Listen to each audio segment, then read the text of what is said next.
Kalau ada seseorang berkata, mudahan aku dapat seperti Nabi Sulaiman. Nabi Sulaiman mendengar, ujar Nabi Sulaiman, wahai fulan, semua yang aku miliki ini jauh lebih baik satu kali.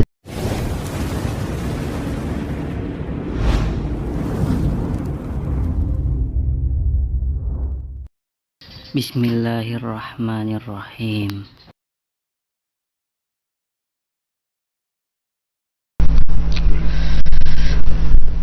Qul a'unabbi'ukum bi khairin min dzalikum lilladzina ittaqaw 'inda rabbihim jannatun tajri min tahtiha al-anhar khalidina fiha wa azwajun mutahharatun wa ridwanun minallah wallahu basirun bil ibad. Alladzina yaquluna rabbana innana amanna faghfir lana dzunubana wa qina 'adzaban nar. As-sabirina was-sadiqina wal-qanitina wal-munfiqina wal-mustaghfirina bil ashar. Syahidallahu annahu la ilaha illahu wal malaikatu wa ulul ilmi qa'iman bil qist. La ilaha illa huwal azizul hakim. Ini sambungan ayat tadi.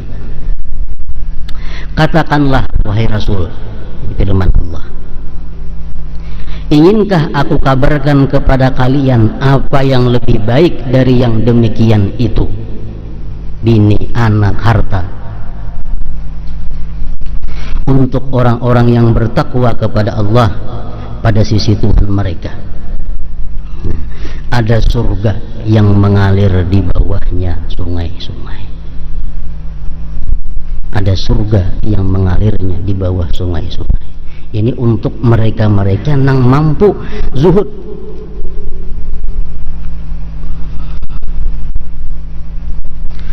Mereka kekal di dalamnya.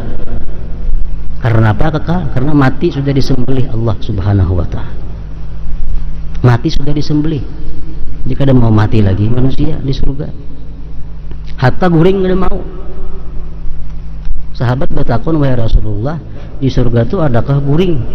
Ujar Nabi, an-naum akhul maut. Guring itu dan sanaknya mati. Mati kada ada guring, kada ada juga. Ini surga itu kada ada beguringan.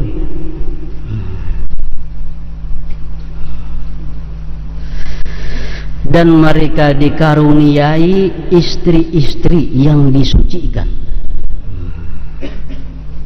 Istri-istri yang disucikan, baik bidadari atau istri-istri dunia. Yang disucikan dari apa? Dari haid, disucikan daripada nifas, disucikan daripada segala macam kotoran-kotoran.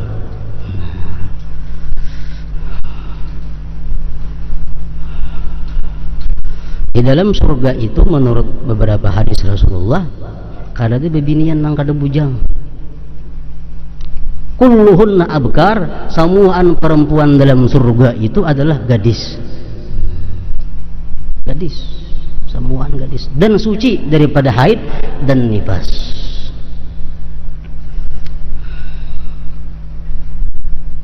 Anak beranak kayak apa wahai Rasulullah? Ujar sahabat dalam surga itu. Dan Nabi begitu berkumpul betianan beranak saat itu juga tanpa ada rasa sakit dan tanpa ada nifas. Nak berapa puluh anak?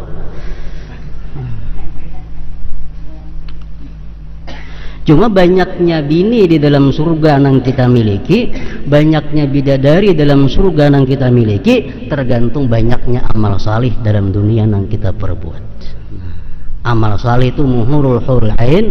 Amal salih itu adalah penjujurannya bidadari. Makin banyak amal salih, makin banyak berisi bidadari. Sahabat bertanya, wahai Rasulullah, bidadari terbuat dari apa? Bidadari terbuat dari apa? Ujar Nabi, bidadari terbuat daripada misik dan ambar. Jadi bidadari itu dibikin oleh Allah daripada bahannya misik dan ambar. Makanya harum balalawasan. Lain manusia. Manusia dibuat daripada ma'in mahin, air nang hina. Makanya bau kada nyaman balalawasan. Coba nggak ada minyak harum. Sehari aja ada minyak harum ketahuan awak kita. Kenapa? Karena memang diolah daripada air nang bau. Nah, lain hal bidadari, diulah daripada misik dan ambar. Dan mereka dikaruniai istri-istri yang disucikan. Rasulullah mengatakan bahwa perempuan-perempuan dunia ini kalau masuk ke surga itu umurnya sama, semuaan rata. Nang mati umur 60-70 tahun sok surga kayaknya 30-an aja. Nang mati umur 16-17 bini-bini tak ke surga betua sedikit jadi umur 30-an juga. Laki-laki pun kayak itu juga.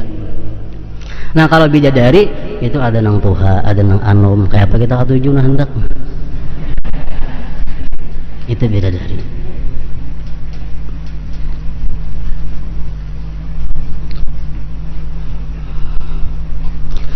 Nah, jadi bini-bini di dalam surga, nang mana lakinya dalam neraka?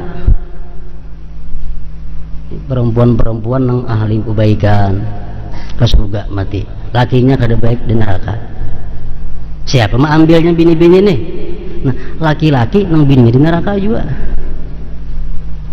Laki-laki nang baik ke surga, bininya nang kada baik dalam dunia masuk neraka. Nah, pasangannya kayaknya siapa? Bini-bini nang lakinya di dalam neraka.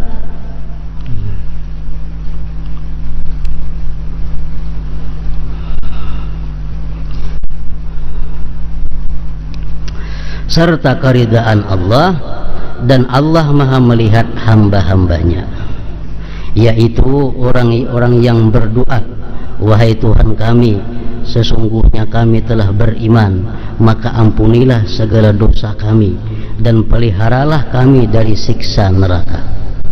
Yaitu orang-orang yang sabar, yang sidik jujur, yang tetap taat dalam keadaan susah atau senang, yang menafkahkan hartanya di jalan Allah dan memohon ampun di waktu sahur. Allah menyatakan bahwasanya tidak ada Tuhan yang berhak disembah melainkan Dia yang menegakkan keadilan.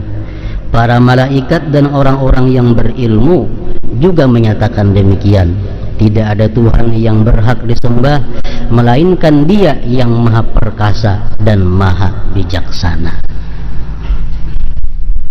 Surah Ali Imran ayat 15 sampai 18. Dunia. Nah, apa arti dunia? Yang dicela, yang kita disuruh menjauhinya, jangan mencintainya, adalah segala sesuatu yang melalaikan manusia dari Allah, dari pengabdian kepadanya, dan dari akhirat. Itu dunia yang dicela. Gawian, amun kita bagawi ini tagawi maksiat sudah kada kawa kada. Nah, mesti zuhud daripada pekerjaan itu. Makanya zuhud ini ada nang wajib. Zuhud ada nang wajib. Itu apa? Zuhud nang wajib ini meninggalkan dunia yang membuat inya melanggar hukum Allah. Ini zuhudnya wajib. Amun aku baisian barang ini nah tagawi maksiat terus. Nah, tinggalkan barang itu. Aku begawi di sini tagawi maksiat terus, begawi di sini kada kawa kada berdusta, begawi di sini kada kawa kada membunguli orang, tinggalkan pekerjaan itu. Ini zuhud yang wajib. Ada zuhud yang sunat. Nah, zuhud yang sunat ini adalah aku begawi ini sembahyang kada kawa berjamaah. Aku begawi ini banyak keperbuat nang makruh-makruh. Nah, meninggalkan pekerjaan itu termasuk zuhud yang disunatkan. Zuhud yang disunatkan.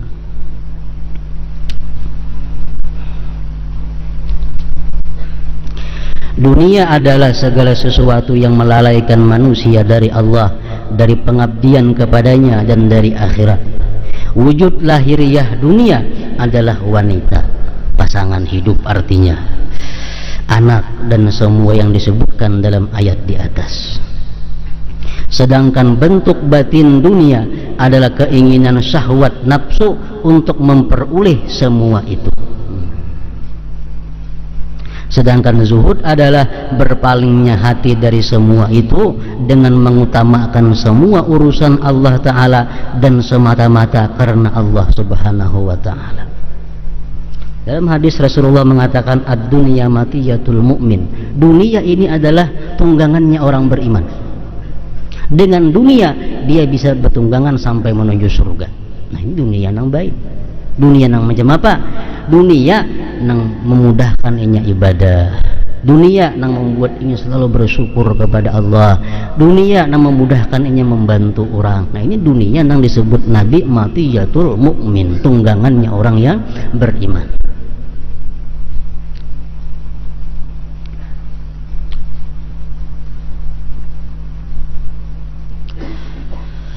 Allah berfirman, tilkad darul akhirah naj'aluha lil ladzina la yuriduna 'uluwan bil ardi wala fasada wala aqibatu lil muttaqin. Negeri akhirat itu surga kami jadikan untuk orang-orang yang tidak ingin menyombongkan diri dan berbuat kerusakan di muka bumi. Dan kesudahan yang baik itu adalah bagi orang-orang yang bertakwa. Karena orang-orang yang bertakwa itu akibatuhul jannah war ridha, akibatnya surga dan keridhaan Allah Subhanahu wa Ta'ala. Al-malu wal banunu zinatul hayatid dunya wal baqiyatus salihatu khairun 'inda rabbika thawaban wa khairun amala. Harta dan anak-anak adalah perhiasan kehidupan dunia, sedangkan amalan-amalan yang kekal lagi saleh adalah lebih baik pahalanya di sisi Tuhanmu serta lebih baik untuk dijadikan harapan. Disebutkan Nabi Sulaiman riwayat dengan pasukannya dikawal oleh beberapa pengawal-pengawal dengan unta-unta, kuda, macam-macam tunggangan. Lalu ada seseorang berkata, mudahan aku dapat seperti Nabi Sulaiman. Nabi Sulaiman mendengar, ujar Nabi Sulaiman, wahai fulan, semua yang aku miliki ini jauh lebih baik satu kali tasbih daripada apa yang aku miliki. Kenapa? Karena tasbih itu adalah kekal, sedangkan yang aku miliki ini akan habis binasa. Seluruh harta yang dimiliki oleh Nabi Sulaiman lebih baik, subhanallah, lebih baik sekali, subhanallah. Orang yang mampu membaca subhanallah sekali lebih baik daripada memiliki seperti harta yang dimiliki oleh Nabi Sulaiman.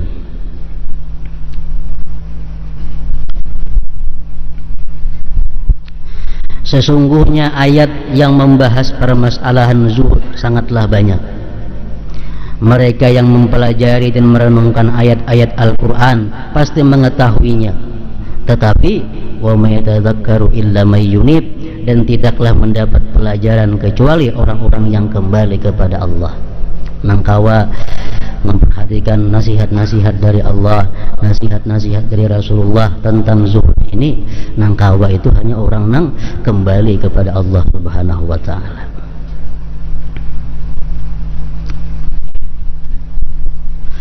Adapun hadis nabawi dan athar salaf tentang zuhud hampir tidak terhitung jumlahnya. Rasulullah sallallahu alaihi wasallam bersabda, izhad fid dunya yuhibbakallah wazhad fima fi aidin nas yuhibbakan nas. Berzuhudlah terhadap dunia, maka Allah mencintaimu. Dan berzuhudlah terhadap apa yang ada di tangan manusia, maka mereka mencintaimu.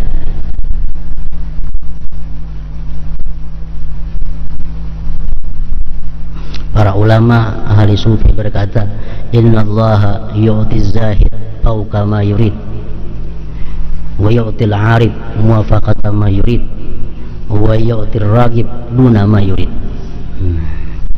Artinya Allah Subhanahu wa Ta'ala memberikan dunia kepada orang yang zuhud melebihi daripada yang ia kehendaki.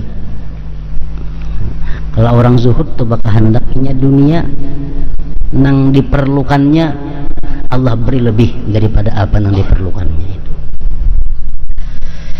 Dan Allah memberikan dunia kepada orang yang arif sesuai dengan permintaan si arif.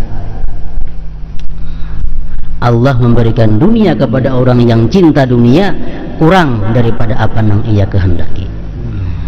Orang yang cinta dunia atau menghendaki dunia sekian, Allah beri di bawah daripada itu. Allah beri di bawah daripada itu. Hadis riwayat Ibnu Majah. Waz-zahadah bid dunya turihul qalba wal badan. Zuhud terhadap dunia membuat hati menjadi tenang dan tubuh tidak kelelahan. Hadis riwayat Tabarani dan Baihaqi. Zuhud memiliki beberapa tingkatan. Pertama, zuhud terhadap sesuatu yang haram dan syubhat. Ini wajib. Zuhud seperti ini merupakan bagian dari takwa. Kedua, zuhud terhadap hal-hal yang melebihi kebutuhan hidup. Inilah zuhud yang dimaksud. Dan masih banyak lagi tingkatan zuhud berdasarkan pendorongnya. Jadi zuhud,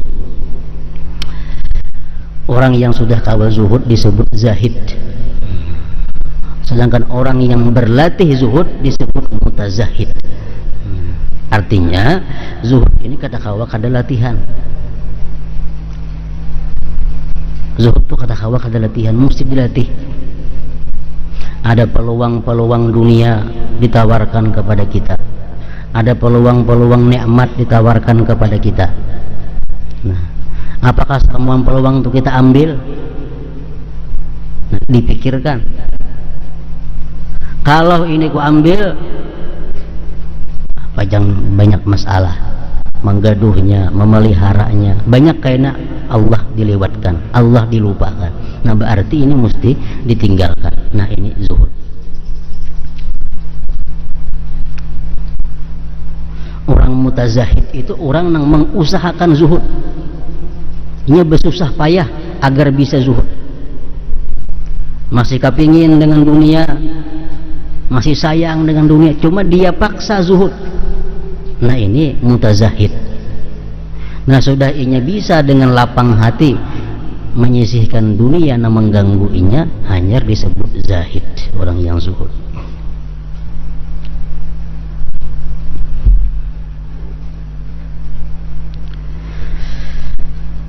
Zuhud memiliki manfaat duniawi dan ukhrawi. Manfaat zuhud antara lain adalah dia merupakan sifat para nabi dan wali, memberikan ketenangan kepada ruh dan jasad dalam melakukan ketaatan, dan dapat menimbulkan kenikmatan dalam beribadah. Sedangkan orang yang mencintai dunia tidak akan dapat merasakan kenikmatan dalam beribadah kepada Allah Subhanahu wa ta'ala. Tidak akan dapat kenikmatan. Kenapa? Banyak yang digenangakan. Imbas sembahyang ini menghadang berpuluh-puluh macam urusan. Kita sembahyang entah banyak, sembahyang dalam ruku. Orang berumur sudah nak nukar, kayak apa nak nyaman sembahyang. Ini berumur sudah muka tuku nak nukar barang. Soalnya kada berumur kalau bina maling ada. Sembahyang kada mau nyaman. Selama ada hubur dunia itu masih kada mau nyaman beribadah. Sedangkan orang yang mencintai dunia tidak akan dapat merasakan kenikmatan dalam beribadah kepada Allah Subhanahu wa ta'ala. Zuhud akan membuat seseorang mengurangi pergaulan dengan penghuni dunia yang lalai dan lupa kepada Allah. Di samping itu masih banyak manfaat zuhud lagi. Nah, jadi supaya kawa bersifat dengan zuhud, pertama, banyak membaca tentang dunia dan membaca tentang surga atau akhirat. Oh, dunia kayak ini, sedangkan surga akhirat kayak ini tadi. Yang kedua, untuk mendapatkan zuhud ini meninggalkan kawan-kawan yang hubud dunia, karena kawan ini sangat mempengaruhi. Meninggalkan kawan yang hubud dunia kalau kita hendak dapat zuhud. Yang ketiga, mengawani orang-orang salihin. mengawani orang-orang yang takwa kepada Allah Subhanahu wa taala. Nah, 3 perkara itu pokok agar bisa zuhud. Banyak membaca tentang sebab penyakit-penyakit dunia. Banyak membaca tentang kenikmatan-kenikmatan yang disediakan Allah jika kita berpaling daripada dunia. Yang ketiga, sehari-hari kita berkawan dengan orang yang sudah takwa, yang ahli ibadah kepada Allah Subhanahu wa taala. Seorang ulama berkata, zuhud seorang muslim di alam mulki ini yaitu zuhud terhadap jagat raya yang merupakan hijab terjauh. Ini zuhud yang paling rendah, zuhud terhadap dunia. Zuhud seorang mukmin di alam jabarut adalah terhadap dirinya sendiri yang merupakan hijab terdekat. Nah, dia zuhud dengan zuhudnya. Ada orang yang bangga dengan zuhudnya, dikeluarkan daripada gulungan zuhud.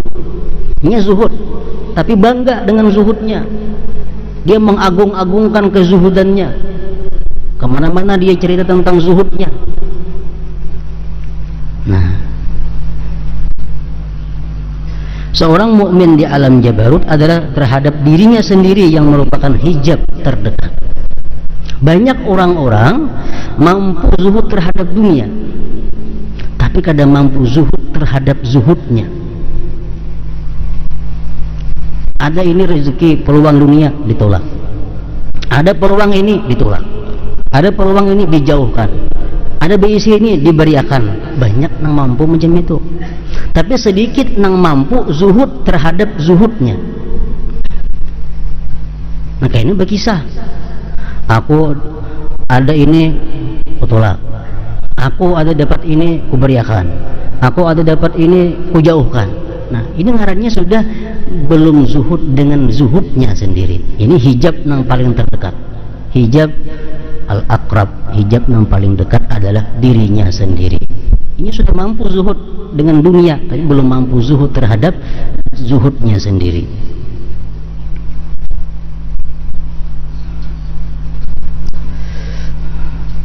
Nah, lain orang mengisahkan tuh kada termasuk. Tadi si Ano diberi orang ada mau menerima. Nah, ini orang mengisahkan, kada jadi masalah. Yang jadi masalah ini adalah dirinya sendiri mengisahkan tentang kezuhudannya. Nah, ini yang terkeluar daripada gulungan zahidin, keluar. Zuhud seorang muhsin di alam malakut adalah terhadap segala sesuatu selain Allah. Ya, zuhud walaupun dengan surga ditolaknya, bidadari ditolaknya, gedung-gedung surga ditolaknya. Ya, zuhud kepada semuaan itu. Nang inya kehendaki adalah hanya Allah Subhanahu wa taala. Nah, pada saat itulah hijab para sufi tersingkap. Sebenarnya zuhud adalah rendahnya nilai dunia dalam hati seseorang. Seorang zahid akan mengimpakkan hartanya untuk Allah dan kepentingan akhirat dengan senang hati dan dengan tidak terpaksa. Memang di awal zuhud manusia akan merasa keberatan untuk mengimpakkan hartanya, tetapi hal ini dapat diatasi dengan cara melatih diri dengan penuh kesabaran. Kada kawal kada ada latihannya zuhud ini.